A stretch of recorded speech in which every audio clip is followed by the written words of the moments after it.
This is Paige, the co-host of Giggly Squad, and I want to tell you about a company that I've been loving, Olive & June. Olive & June gives you everything that you need for a salon-quality manicure in one box. And if you break it down, it really comes out to $2 a manicure, which is absolutely insane. It's also so easy to get salon-worthy nails at home with Olive & June. The difference between how your nails used to look when you did them yourself and now with the Mani system is a complete game changer. The best thing about Olive & June, too, is it's a quick dry. Dries in about 1 minute, lasts for 5 days, and full coverage in up to 1 to 2 coats. Visit oliveandjune.com/perfectmani20 for 20% off your first system. That's oliveandjune.com/perfectmani20 for 20% off your first system.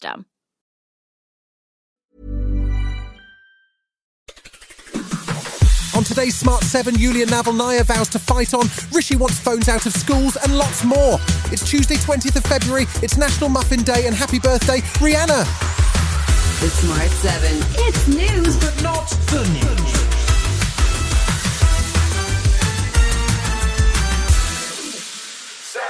If you were on social media on Monday, you might have seen an hilarious Rishi Sunak video in which he kept getting interrupted by a ringing mobile phone. No, it wasn't the 1922 committee trying to break bad news, it was part of the latest government campaign, this time to remove mobile phones from schools. The new guidance is intended to help protect children from the hazards of social media, including online bullying, but internet safety campaigners say it's simply not enough, and stronger legislation is what is needed. Regardless, Education Secretary Gillian Bloody Good Job Keegan says it's important to establish a consistent national code. What we're trying to do is introduce a consistent picture across all of our schools, and to make sure that we, reset the social norm that when you're in school, from the moment you arrive to the moment you leave, you will not be permitted to use your mobile phone. Esther Gay, mother of murdered teenager Brianna, has called for a law that limits what phones are suitable for under 16s. And Jeff Barton from the Association of School and College Leaders says the new guidance as issued is effectively pointless. Well, it means in practice what schools are already doing. They're probably saying you can't use your phone in school, and if we see your phone in school, we will confiscate it. So I think there is a little bit of a sense of déjà vu of a government that wants to seem like it's saying something powerful, but largely if it wants to say something powerful, could they do it on the things that matter? Funding, special needs?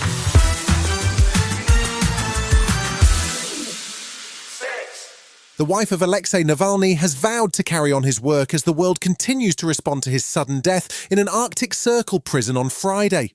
Russian authorities have moved his body to a morgue, but are claiming that it can't be released for 14 days, as a chemical examination is being conducted on it. His wife Yulia says she believes that Putin killed her husband, possibly with the nerve agent Novichok, and is waiting for the traces of the poison to disappear. In a 9-minute video released on Monday, she pledges to help build a free Russia. My husband could not be broken, and that's exactly why Putin killed him. Shameful, cowardly, not daring to look into his eyes, or simply say his name. As vile and cowardly, they are now hiding his body. Foreign Office Minister Leo Doherty made a statement in the Commons on Monday, making it clear that the UK government holds Russia wholly responsible for Navalny's death and that they are working at pace to hold those responsible to account. Former chair of the Defence Select Committee, Tobias Ellwood, says that President Putin will be feeling very confident now that his main opponent is dead. Putin doesn't care anymore, has full control over his country, is trying to emulate Stalin. In fact, is more powerful than Stalin because Stalin had the Communist Party to slightly control him. And of course, Putin has China's back.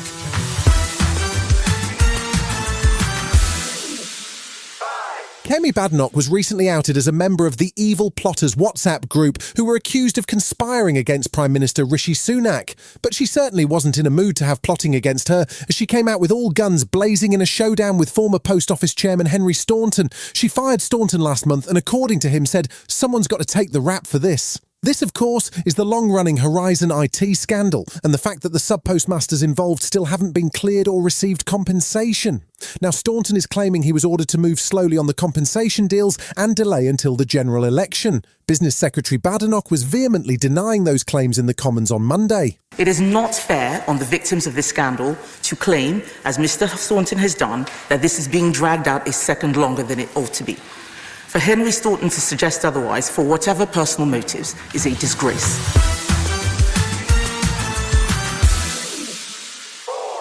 On Wednesday, the House of Commons will vote on an SNP-led motion calling for an immediate ceasefire in Gaza. It comes as Israeli PM Benjamin Netanyahu faces mounting international pressure to call off Israel's planned assault on the city Rafah, where over 1 million Palestinians are sheltering. Labour leader Sir Keir Starmer said on Sunday that he wanted a ceasefire that lasts, but stopped short of using the term immediate, leaving it unclear if Labour will back the motion. Shadow Health Secretary Wes Streeting declined to say how his party would vote, but said Israel has crossed a definite line. We're not going to be pushed around by the SNP. Where I think we would like to get to is a position where the United Kingdom and the international community speak with one voice, because there is, of course, enormous concern that what we've seen from Israel goes beyond reasonable self-defence. Still to come on the Smart 7, Palace get a new manager and its musical chairs in music radio. Right after this. Welcome back.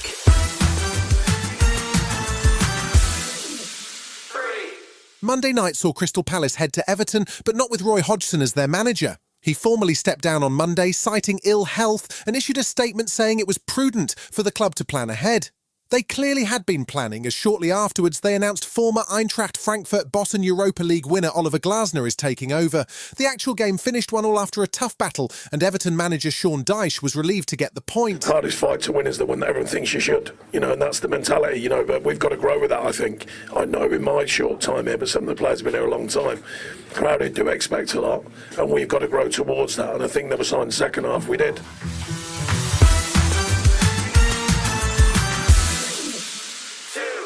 If there's one thing music radio loves, it's a good old-fashioned game of musical chairs. And Monday saw the latest round continue.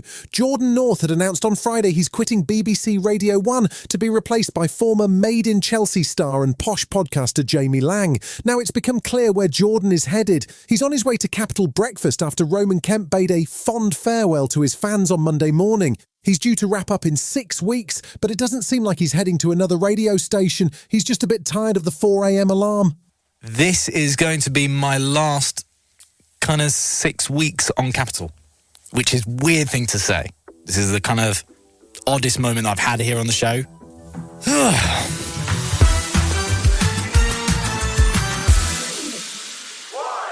Monday was President's Day in the US, and Netflix dropped a fitting trailer to celebrate. It's for the new movie Shirley, which tells the true story of the first black Congresswoman Shirley Chisholm and her history-making run for President of the USA. The movie is written and directed by John Ridley, who picked up an Academy Award for 12 Years a Slave, and it stars Regina King as Shirley alongside Lance Reddick and Terrence Howard. It hits Netflix on March 22nd. I have something I want to tell you.